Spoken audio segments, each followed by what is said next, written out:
Hey everybody, this video is part of our full-length The Onside Kick podcast. You can find that on Blog Talk Radio, iTunes. You can pretty much find it anywhere, so we don't care where you listen. Just stick around and check it out. All right, Mark, let's move on into our next segment. If you're joining us on YouTube, make sure to hit that subscribe button and welcome in Ravens fans into our Ravens portion of our podcast, previewing the Baltimore Ravens coming into the 2017 season. And Brandon, Mark, what we do for all these previews is we kind of look at what they done. Re-signing, they bring in Webb. Williams is back. Free agency, they go Brandon Carr. They go Tony Jefferson. They go Danny Woodhead. Bringing in some guys to help this team. However, just like I mentioned for the Bengals, we had a lot of guys gone. Aiken's no longer there in the receiving corps. We got Lawrence Guy is no longer there on the defensive line. He is now in New England. Then also on the offensive line, Ricky Wagner no longer there. He is now in Detroit, going to be helping keeping Matthew Stafford off of his back. And this is a key season for me for the Baltimore Ravens because they went out and they got a huge free agent signing in my mind. They go out, they get Jeremy Maclin. We mentioned it 2 weeks ago on the podcast when he was let go by the Chiefs. They get him. He's going to be the number one. You got Jeremy Maclin on the left, Mike Wallace on the right. You get now Perriman in the slot. This could be, with this move, to me, this could be the Ravens' year to say, you know what, this is it. We're making a run for the Steelers to try to get to the top of the North. Well, it's interesting. The passing game, they definitely made some improvements. You got to love Maclin. You got to at least respect Mike Wallace. You guys know I'm not a fan, really, not a huge fan of him. Jeremy Maclin, though, is the key receiver. That's it. And then Perriman has been injured. They kind of lucked their way into Jeremy Maclin getting let go in Cleveland. I'm not sorry, Cleveland. Kansas City. The Chiefs. So they got a lot of good pieces. Joe Flacco needs a guy he can sling it to. That's when he does his best. That's Jeremy Maclin. Yeah, pretty much. Of course, with Pitta, he's gone. So that's an era ending there. As a lot of fantasy. It's just a sad way how he went out, just the hip injury, and then, you know what, I'm done. Yeah. Kind of a thing. Well, he hasn't officially retired. But really, he's not going to play this season. So. Yeah. So we have a lot of that. The issue for Baltimore is, do you got a run game yet? Because you needed one last year and you didn't have it. Because your defense was good, your passing game was good. Where's that run game? And that's why I kind of like the addition of Danny Woodhead, because Danny Woodhead's not going to be that guy that's my main back.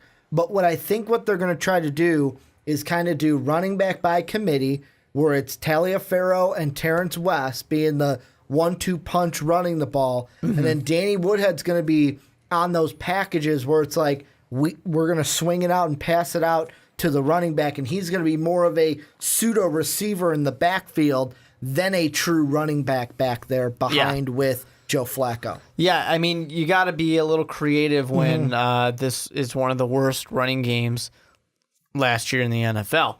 So you got to get a little creative to get that moving, because it only, of course, is going to help Joe Flacco.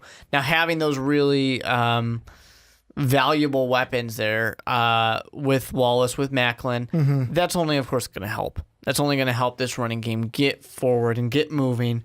So I have to expect that, like I said, the Baltimore Ravens are going to be doing better. When you give Joe Flacco this weapon like when he won a Super Bowl, this is the kind of thing that don't you kind of expect that the Baltimore... Oh, you already said it, but don't you expect the Baltimore Ravens are making their run and they're going to kind of seize this opportunity of the Cincinnati Bengals are kind of down and they're in these down year right now. So we're going to be the ones to take over. And Joe Flacco's not that young either, so they're kind of being smart about pairing this up at a good time to take advantage of the defense, which has some older guys, and also Joe Flacco's starting to get up there in age. He's not super old, but he's starting to get up there. Well, and let me put it this way. The thing that I kind of look at with this offense is just look at last year.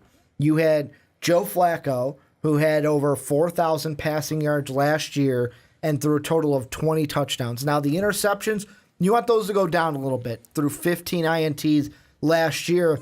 But I look at the receiving core. If Mike Wallace last year could be an 1,000-yard receiver, but only get 4 touchdowns, there's no problem for him to do that again. I would be shocked if, like last year, we saw a 1,000-yard receiver from Mike Wallace, Steve Smith at 799. I wouldn't be surprised if both Mike Wallace and Jeremy Maclin were both 1,000-yard receivers. Well, they should be. I mean, that's the way that this offense is not kind of even being just set up to be. 1,000-yard receivers, maybe like 1,500-yard receivers. Like both, they're the main two. I mean, even Perriman last year in 66 targets, he caught half of those for just under 1 yard short of 500 yards. So if those 3 guys can get it going, they're the main ones because they lose Steve Smith from last year, but Jeremy Maclin fills that hole. The only 2 they lose in their top 5 receiving is Dennis Pitta, who we mentioned, injury not playing, and then Kamar Aiken, who was right behind Perriman with 328 receiving yards last year. Now, let me ask you a question because Terrell Suggs claims that he feels like he's 25 again. Okay. He must, how do you feel? He how must do you feel about that? He must have talked to Rashad Ghul from Gotham City, found the Lazarus Pit, then if he found the Lazarus Pit, let me know where it is because I want to jump on in it and feel like I'm 18 again too. Yeah, you want to be a little baby? Because I don't want to feel like I'm 25 because that's only 2 years back for me. I'll go back feeling like I was 18. That prime year coming right out of high school where you're just like, you know what? I feel like I can do anything. Stay up all night, eat whatever I want. Let's go back to those days. But yeah, this defense though, on a serious note, they have to step up as well because I feel like this defense has not been the same since Ray's last ride. I almost said Lay's last ride. Ray's last ride. Since they lost Ray Lewis, they have not had that emotional leader on this defense, and maybe that has to be T. Suggs. I mean, well, it kind of is his team, but they're against the running game. This is one of the best defenses there was last year. Passing game, once again, way above the par. It's a top 10 defense. This defense overall, for sure, is top 10, getting close to top 5 defense in the NFL. Defense is not the issue. It's offense. I don't think there's any need for the defense to step up. They need to maintain what they were doing. If they step up, then sure, no one's complaining. The thing that they had an issue for is basically getting Joe Flacco, even though he's putting up numbers. Monster numbers.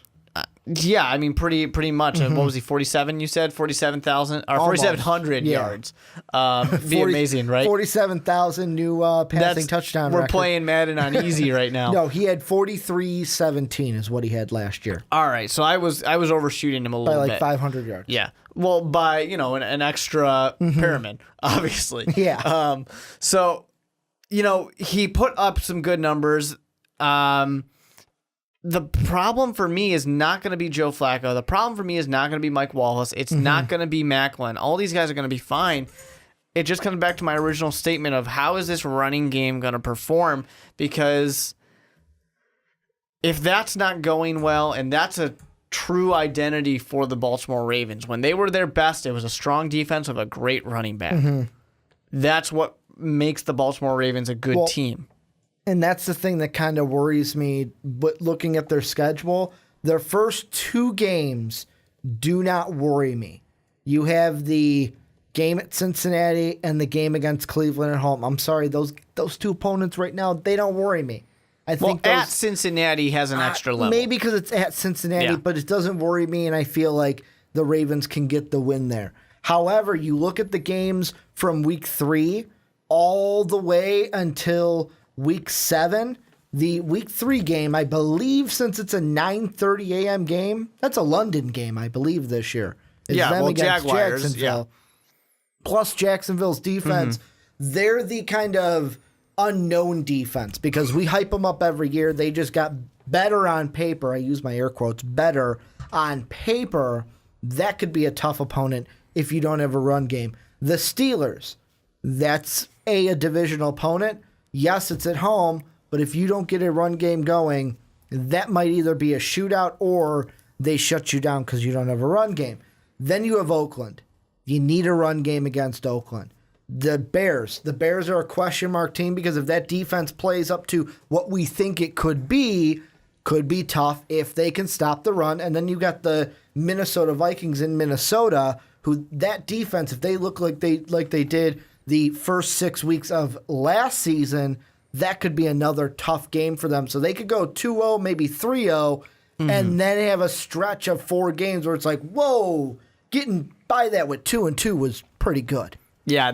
The strongest thing for the Baltimore Ravens, of course, is going to be that defense. Games are going to be close. They're going to keep that defense is going to keep this team in the game. Well, they're going to have and to. Joe Flacco's got weapons to where he can win games. This isn't a team that I expect to go out there and win 12 games. Yeah. But this is for sure an above 500 team. This is a team that competes for a wild card spot, and it's a team that can get 9-7 wins. I was going to say percentage they win 10 games. Percentage that they win 10? Yes.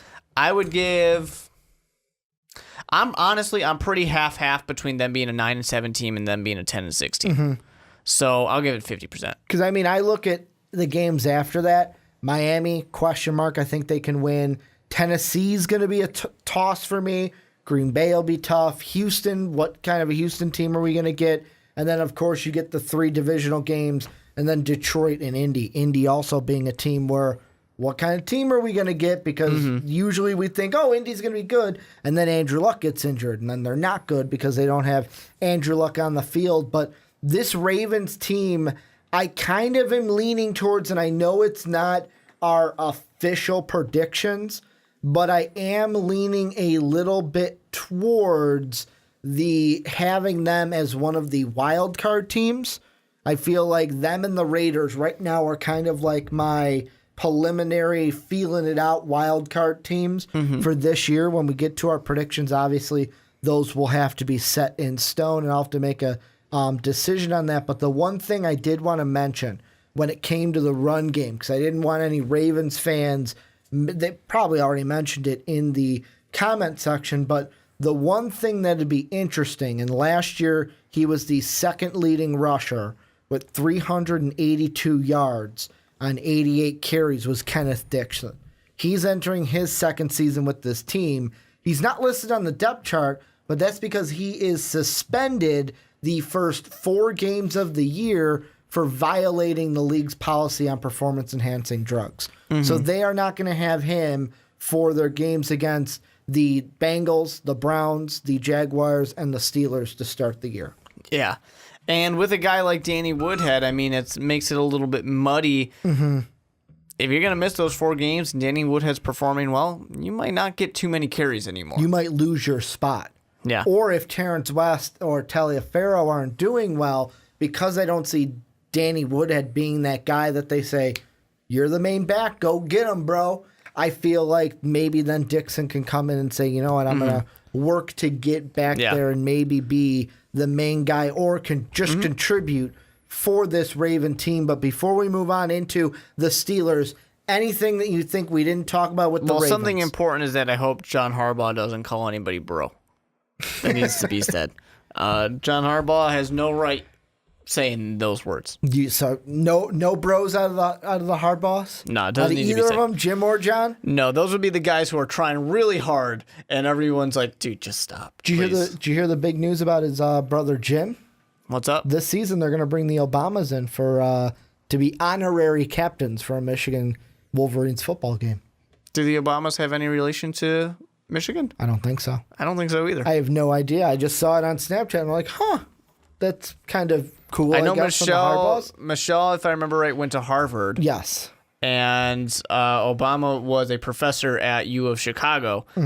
Not sure what the relation to Michigan is. Don't know what I just thought that, you know what, that was pretty cool. I'm like, oh, they're going to be honorary captains for that's pretty cool. A Michigan game. But Raven fans, you don't care about Michigan. Let us know what you care about down below in the comment section. As your Baltimore Ravens, tell us what you think about this season.